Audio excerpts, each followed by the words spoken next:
anthrax, smallpox, the plague. Hi, my name is Robert, and today we're going to be looking at a little bit of history of bioterrorism. We'll be starting with antiquity, going all the way through contemporary times. And my guest today is bioterrorism expert and senior lecturer at Western New England University. Please welcome to the show, Lawrence Roberge PhD.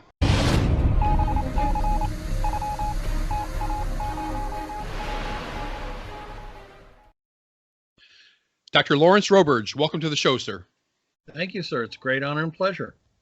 Now, before we jump into the agents and the history, can you introduce yourself to the audience, including any specialized knowledge that you have on the topic of bioterrorism? Yes. Well, I did my dissertation for my PhD in biology on looking at invasive species as a form of biological weapon. Now, a lot of people are always familiar with, gypsy moths or this particular, the zebra mussel up in the Great Lakes. But today, with the onset of environmental niche modeling, such as using GARP or Maxent, in other words, these are computer models that would actually help you to show where a species could be infecting or basically infesting a new zone. You could basically set up some really powerful new invasive species where they might affect public health, food production, commodities, things like that, which really rules out firing blanks. Now, on top of that, I did some work with some other types of organisms. I'm trying to finish up some work and where I show that prions could be used as a biological weapon, because we find now that they are not merely means of an infection, otherwise known as portals of entry would be by the mouth, in other words, contaminated brain matter, but it would also include nasal inhalation. And we're seeing this with chronic wasting disease with the animals that are out in the West. And there seems to be a persistence of these organisms out there. What I mean by that is, once they infect and become active and they're even on the soil, they don't break down. They can be active for up to about 18, 20 years. I did some other modeling and I did some other work, and I was also a recipient of the Harvard Medical Beth Israel Contingency Medicine Fellowship, where it was focused on biological, chemical, and nuclear weapons and bioterrorism. Just to give you an idea, a few of the things I've done. Excellent. So clearly you have a lot of experience at this broad subject of bioterrorism. And when we hear the term bioterrorism, we see it on the media, we see it here and there. What does it actually translate to? Well, it translates to using biological agents, whether it's toxins or bacteria or yeast or viruses of one type or another. And it's not merely just to infect people, it's to evoke terror. In other words, you're doing this to innocent populations or components of that society of the populations. For example, agricultural productivity, food productivity in the sense of agricultural animals and things. You're trying to not merely just make some people sick. You're trying to really get them scared, terrified, a destabilized or chaotic society. And even with that, you can basically crumble a society because of the disruptions that would occur, the terror that would occur, the misunderstandings. And we've seen this happen when we've seen situations where we had Ebola in Africa. We've had even some people who were very terrified about it coming to the American shores. And then we had also that incident, I remember very distinctly, of some person coming on and being complete, I want to use nice language here, Robert, but Please. complete moron. Okay. And he went on board an open airplane, and people were recording this, and he said, "Yo, I've got Ebola." There it goes, and he hides himself into the airplane bathroom, and they had to stop the plane, stop the flight. They weren't going to go take off, and everybody's in terror. And they had to have some CDC people in the big suits come in. They're trying to talk them out and trying to get them off the plane, etc. And he was just a big doofus who wanted to just get some attention. Like I said, I'm trying to use nice language here. But, that personally makes me very, very angry that this is an individual that basically wanted to stir up a lot of fear and anxiety to people that didn't know and were basically just going by their merry little way every day. They were innocent. They had nothing to do with anything. And this nut comes in and gets everybody scared over Ebola. Yeah. Now, when we do hear of the topic of bioterrorism on the media or elsewhere, it's often anthrax or smallpox. However, the list of pathogens is really quite long, and Yeah, they go back millennia. Dr. Roberge, can you talk about some of these agents? sure. Just a Well, summary. Yeah. okay, a summary. Well, what you're talking about, let's go bacteria first. Bacteria, of course, would include things like Yersinia pestis, in other words, the plague. We're talking about, if you want to talk about viruses, we can go with smallpox. Actually, what you have presently, in a subtle way, but not directly with human beings, is something that's disrupting the pork industry globally, and that's African swine fever. Because once the pigs become infected, they have to be destroyed and everything around them. And so what's happened in China is they've had to destroy approximately well over 100 million pigs so far, and they are big pork eaters. So we're talking about a major shift in their food supply. We could talk about viruses that are transmitted by, vectors. Now, vectors are things that would basically pass on the disease. It could be a fly, it could be a mosquito, could be a tick, could be a flea. And you've got a variety of those out there. Some of them are quite nasty.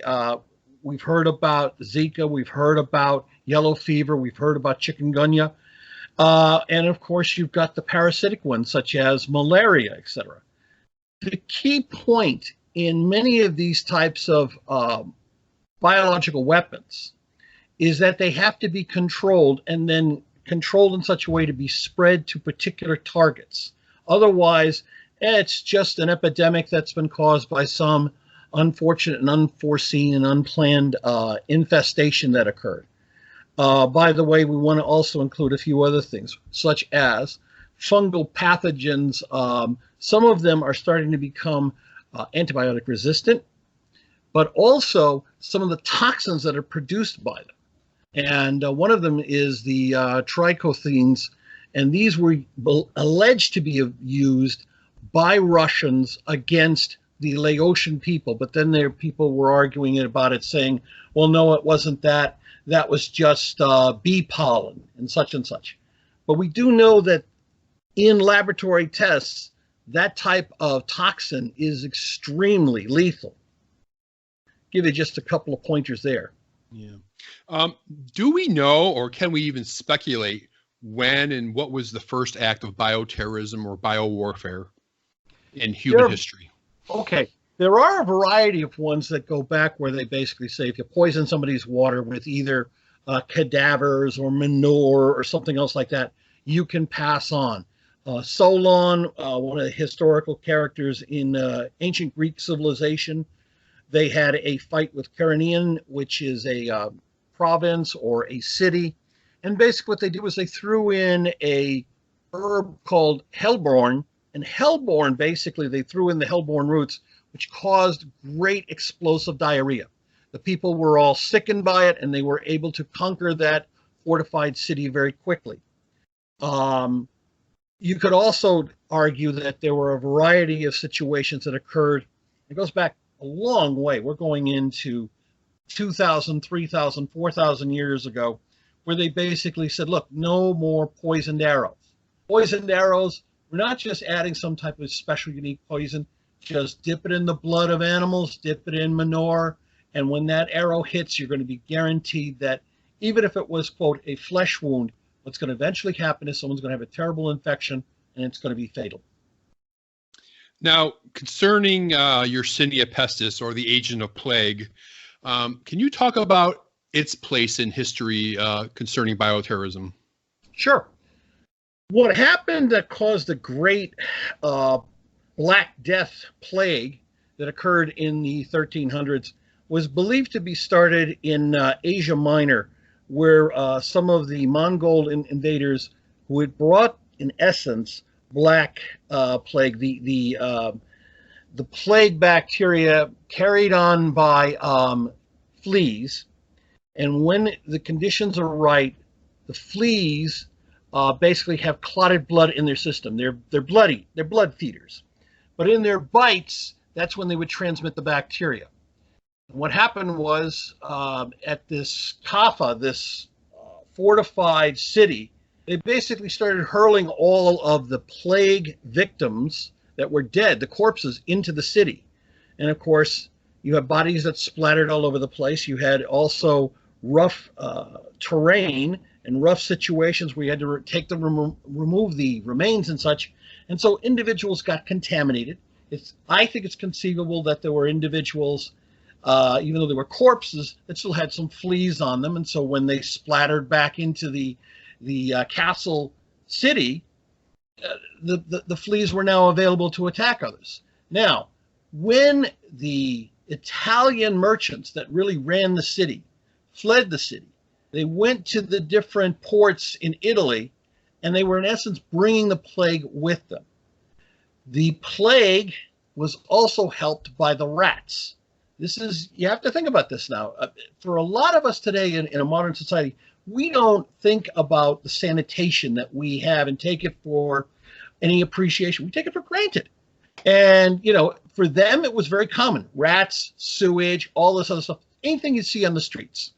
The rats would get attacked by the fleas. They would get sick. They would, of course, get the plague also. But the rats, of course, were going to hang around with humans. If the rats were dying, the fleas would jump off them. They'd jump on and bite humans. And, of course, you spread the disease. Now, I just want to make one more point, if I may, Robert. Just one quick second here. Of course. Mm-hmm. Plague, everybody thinks it's just passed around by fleas. So get rid of the fleas and you have that problem eliminated. Not totally. Because there's several forms of it. One of them passes through the blood. One of them is going to be found in eschars or distortions in the skin. But the other most nasty form of plague begins to develop in the pulmonary area. That's where we get the pulmonary form of plague, and it can be coughed out, aerosolized, and it can be easily passed from one person to another. So when you really start studying about the issues about plague, it could have started off with fleas, but eventually as people came in contact with other people, trying to treat them, trying to get them off the streets, basically they were going to be now inhaling some of these infected bacteria, which were 100% lethal, not treated. The pulmonary version of plague is 100% lethal. There's very little chance of survival. And so this continued and spread across in all the communities, etc. And it's well documented. And this is part of the problem. Again, we're in a society that doesn't protect ourselves when we sneeze and cough and everything else like that. Well, instead of just the flu or a rhinovirus like the cold, think about how catastrophic it would be to have those bad hygiene habits when individuals were beginning to be infected with plague. Well, let's move on to one of the greatest scourges of all human history, and that's smallpox. Yeah. What do we know about its nefarious uses throughout human history? Pizarro was believed to have given some smallpox-infected pieces of cloth to some of the first Indians he met in Central America. We also have the Lord Amherst-ish episode, which were basically a base, a fort that was surrounded by hostile Indians. And so what they did was they said, well, let's give them some handkerchiefs and another piece of cloth that had been exposed by individuals who had the smallpox. Now, what you have to think about is this.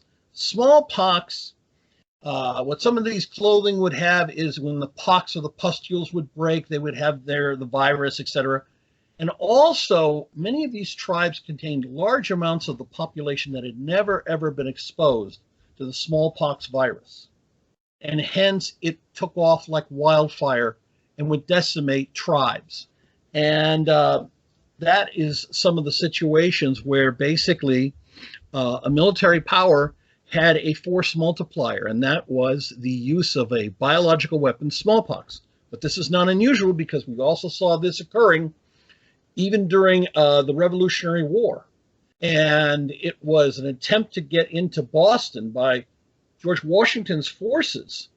And that was occurring, and he was weakened by, in part, the outbreaks of smallpox. He eventually ordered virilization, which was an early form of vaccination, right, to the remaining amount of his troops. But the British knew how to play the game of spreading the disease quite well. Now let's move to some more modern times. Okay. And we see biowarfare, bioterrorism development ramp up, particularly around World War II. And one of the most notorious programs and ambitious programs was Japan's Unit 731. Can you talk about this program? This was a hideous period of time in history.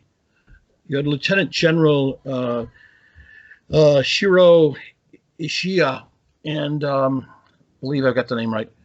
He was a doctor. They were really impressed with how in World War I, the Germans were able to use chemical warfare on their lines as a force multiplier. What I mean by force multiplier is having a greater effect. Even if you're lesser number of troops, you can mow down a greater number of troops by having this particular weapon.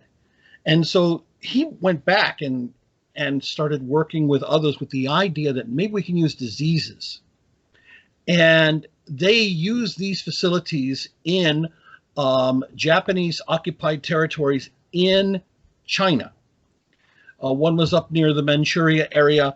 And what they basically did was they used not merely just experimental animals. They used live human beings, prisoners of war, Chinese citizens. They even used small Chinese villages where they would disperse ceramic containers. They would throw them off from airplanes. They would contain grain and fleas. Now, the fleas would help start up the plague, but the grain was used to attract the rats that would carry the fleas back into the villages, and then they would have reported cases. Now, the interesting thing was, the United States was very, very eager to try to acquire any technology or any knowledge come the end of the war. The lieutenant general and a bunch of his lieutenants, etc., were able to escape toward the end of the war and return back into Japan or Japanese territory. They hid there, and basically the United States military had made the choice: we will not charge them with war crimes, even though they did hideous things that in some cases were unspeakable even for the Germans to do. But basically they said, if you give us all the information. So we made a deal with them not knowing what they knew. And we ended up, and I remember talking with a historian who gave me some understanding of this. We got a small box of tissue slides from some of the human experiments, and that was it. In other words, okay, here's a picture of a pancreas infected with plague. Here's a picture of skin sample with smallpox. Here's a picture with anthrax, and it's on a slide. That's all you've got. We didn't get massive industrial equipment. We didn't get formulas and techniques of how to do this. And really, it was kind of a repugnant thought anyways, that you're getting bad science out of this by waving justice away from people who had done hideous monstrosities to large numbers of people. There were also captured American soldiers that were experimented on too. So you had many, many individuals who were basically used for merely just experiments. They were called logs. That's what they were. And they would, after the experiments were done, were either killed or they were dissected. No respect for them as a person or as a being. I hope that gives you some sort of perspective there. Yeah, pretty horrible stuff. Yeah. And then, of course, the U.S. and the then Soviet Union, they started creating biowarfare research facilities at the least. What do we know about that? Well, you got to remember that it was well thought up, and the United States worked with the United Kingdom, to a lesser degree Canada, and they were really concerned that Hitler might order bioweapons attacks. So they started developing all these different techniques, food cakes that would be taken by cattle that were laced with anthrax. They began doing several other experiments, even on their own island, Grunion Island, which was an area where they did a test with a bunch of test animals and several explosive charges that contained anthrax. The Soviets were said to be involved with their own stuff. Even they were claiming that the Soviets claimed this. Now I say claim because there were some disputes, but there were some belief that tularemia, which is a bacterial disease, but this is kind of like considered the second stage, or the second round of biowarfare, because really what it does is it has a very low mortality rate, but has a very high morbidity. In other words, a high chance that people will be sick, weakened, incapable of fighting the war or fighting the battle. And it's believed that they used tularemia in some of the battles around the Stalingrad area. Now, after the war, everybody ramped up production of biological agents. They did further microbiological studies. They looked at a variety of possible weapons. Part of this was because they had seen what the Nazis had done, what the Japanese had done. The Japanese, you have to understand, we were ready to, if necessary, use certain agents. They were also at the same time preparing certain agents, and it wasn't just for human populations. And they were ready to necessarily use wheat stem, blast, and a variety of other pathogens that would be directed toward food crops. Mm-hmm. The Japanese had plans to use balloons and have them carried up by the normal jet stream currents and then dispersed. And this also included not merely activity that you would say directed toward food crops, but they were going to also destroy or attempt to disturb the lumber industry, because that was a major exporter, and that would be pine diseases, white pine rust, etc.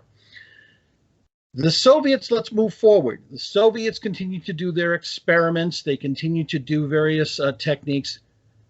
And we get up to about the 1960s. Now, what happens in the 60s are amazing. We had vehicles that could now go from one side of the planet to the other, missiles. Cruder compared to the 80s and 2000, but definitely there. We also had the attempt to try to remove one whole class of weaponry. In other words, Nixon came forward and had a great idea. He said, look, if we pull out all of our biological weapons, maybe we can force or embarrass the Russians, the Soviets, into a treaty. And of course, the United Kingdom was thinking about the same thing, because they were all somewhat concerned that maybe this would have a blowback effect, just like it did happen in World War I. The Germans would release their gas across the lines. It was wind-driven, but when the wind shifted, their own troops got a taste of the gas. And Melvin Laird objected to this. He was at the time the Secretary of Defense, and Nixon was quoted as saying, "Don't worry about it, Melvin. If they use biological weapons, we'll nuke them." The problem was, it was all ink on paper. The Soviets, for 20 years later, continued their very intensive work in developing biological weapons. We began to destroy all our stocks, and we worked on what was called a deterrence. In other words, vaccines, drug counter agents, the whole 9 yards. On top of that, the UK also stepped down, and they thought that was great because it would cut down on some of the budgets, etc. It was frightening because to this day, there were times in the 70s, 80s, and going into the early 90s that we got very, very close to full blast war. And part of the weaponry would include hitting a city with 5 to 6 different biological weapons at the same time in bomblets. And we had no capability to handle that.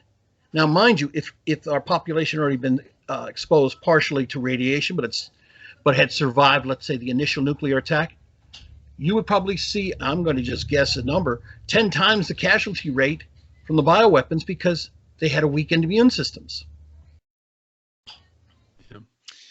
Okay, let's move more into the 80s and 90s. And what we saw then were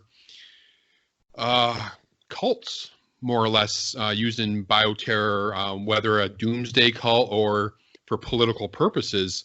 Right. And we saw attacks by the Rajneeshis in Oregon and Shinrikyo in Japan. Dr. Roberge, can you give a snapshot of these two relatively recent occurrences? The Rajneeshis were out of Dales, Oregon, and they had a cult leader, and really the political and social influence on this small community was so incredible, because you'd have like 5 of the select persons, or select men, if you want to say, or county leaders, and they were all Rajneeshi. 4 of the 5 were all Rajneeshi, and they had real problems because the rest of the population did not want them there, did not need them there.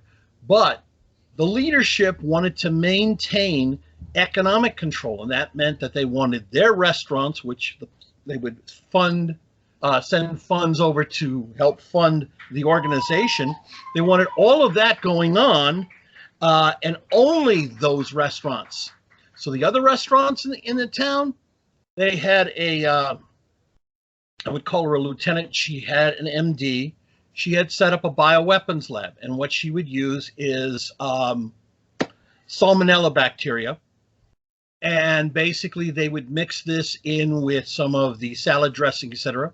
So the people that went to those 4 other restaurants became very sick. This called in investigators not only at the local and the state, but eventually CDC. When the investigators were able to finally raid the place, they found basically do-it-yourself microbiology setup there. Now, let's move over to the Arum Shrinko. They had a doomsday leader who recently, I'd say about a year ago, had been executed, which is really impactful because, you see, Japan doesn't usually use the death penalty cavalierly.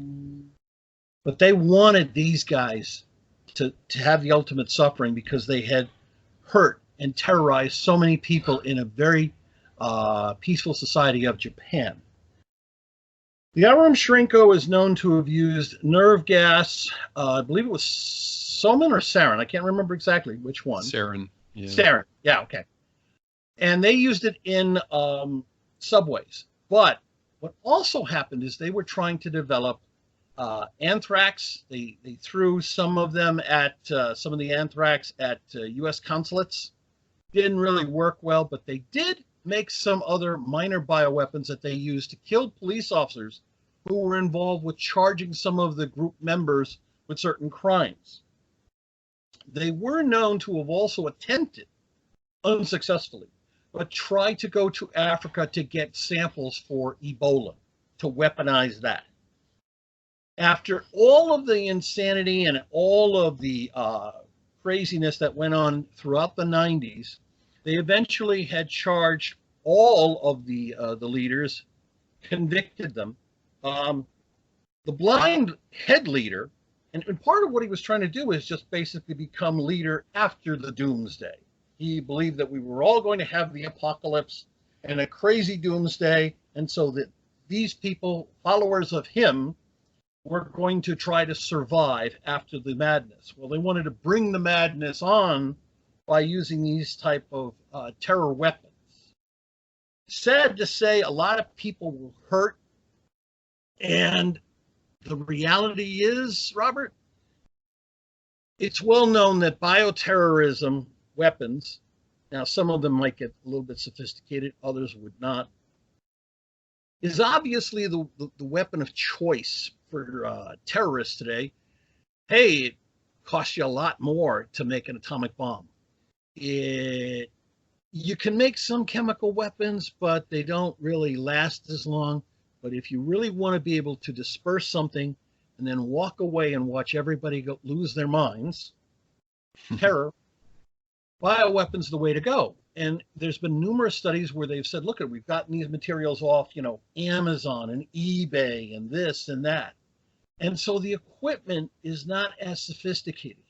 And of course, in this do-it-yourself era, people I've seen, where kids will take a couple of pieces of equipment and make a PCR device or a gel electrophoresis or, basic incubators, etc., out of stuff that, we'd say, well, gosh, that'd be $1,000 to buy it from a commercial supplier. Yeah, but they can work it together. Very simple. Today, we're faced with this a lot more. I'll give you one quick example. Europe has gotten a wake-up call the last couple of years because of a very simple poison known as ricin. No cure, easily obtained from the castor bean seed, which is very common in certain parts of the world, including Africa, etc. And what stopped Germany from having a mass casualty event was the fact that the intelligence organizations picked up this gentleman. I believe he was in Egypt. He had ordered 1,000 seeds of castor bean. He was intending to go back to Germany and basically disperse the rice. Now, ricin purification and extraction from bean seeds, it's on the web. Getting the seeds is not that hard. As a matter of fact, one day I was driving through my hometown of Ludlow, and I stopped at one place, and there was these beautiful ornamental plants. And I got up close to them, right near the street. These plants were planted. Yep, they were castor bean. So this is something very commonly available. You don't need tons of sophisticated PhDs in biochemistry or toxicology. You do need to be aware that people have attempted this. Cases of this have occurred in Vermont. A 72-year-old lady, she wanted to make a bunch of her basically retirement home members sick. So she went out to the retirement home gardens, picked the beans, and she got caught. Fortunately, she didn't make anybody sick. The FBI has numerous cases over several decades of people attempting or starting to purify ricin. And that's a weapon of choice because it is what is known as a ribosomal inhibitor. Basically, it shuts down protein synthesis. You shut down protein synthesis, you kill the cell. You kill the cell, that protein, the ricin, is going to keep working, and eventually people will die. Yeah, there's really so many other historical cases we could talk about, but the last one I wanted to mention was, and have you to discuss, we just had 4 airplanes hit buildings and crash into fields, the Pentagon, and then soon after we started seeing all these anthrax letters. Yeah. Can you give us a quick review of that attack? This attack occurred around October, and what had happened was that there were some letters crudely written, crudely attempting to basically make it as if it was something of a Islamic terrorist attack. Turned out to be that it was a individual, we'll get into that in a second, who was a domestic, doing this domestically. He had basically made what was called a dry prep. In other words, the anthrax was set up in such a way, anthrax can survive as spores. They call them endospores. And then, of course, if the endospores are inhaled, you can start getting respiratory anthrax and go on from there. What he did was he put these in envelopes. Now, several things happen. One is that as they get processed through the U.S. postal system, some of the stuff starts leaking. So some of the postal workers were getting sick. Also, when you open up the envelope, this wasn't just a clumpy, dusty mess. This stuff would be freely airborne because they had treated it with a certain particular material that basically keeps the bacteria spores from clumping together. As a result, that's why we ended up with, I believe it was the Senate building, that had to be completely sealed. And after they had tried to clean everything, and they dumped a lot of stuff too, because, hey, it's hard to clean your computer keyboard. They had to treat the rest of the building with chlorine dioxide with the hope of destroying all of the spores. And that was overseen by some of the people at the EPA. Sadly, they went after the wrong person for many years, one particular scientist, and he was a consultant at AMRED, the military's research facility for bioweapons, or basically bioweapons defense. And it turned out to be an inside researcher at that particular facility, Bruce Ivins, who unfortunately, before he was caught by the FBI, he committed suicide. Now, it seemed a lot of people were kind of wondering if this was kind of too neat and too closed book.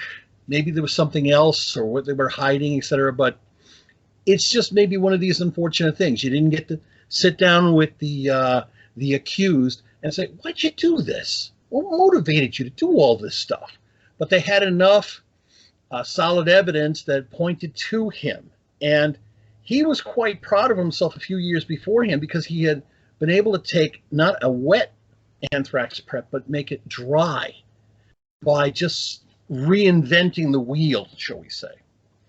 Sadly, that has been an incident that had left a lot of people uncertain on things.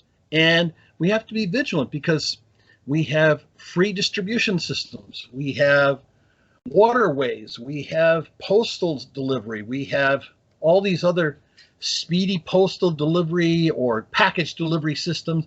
And goodness, now we're moving up to drones.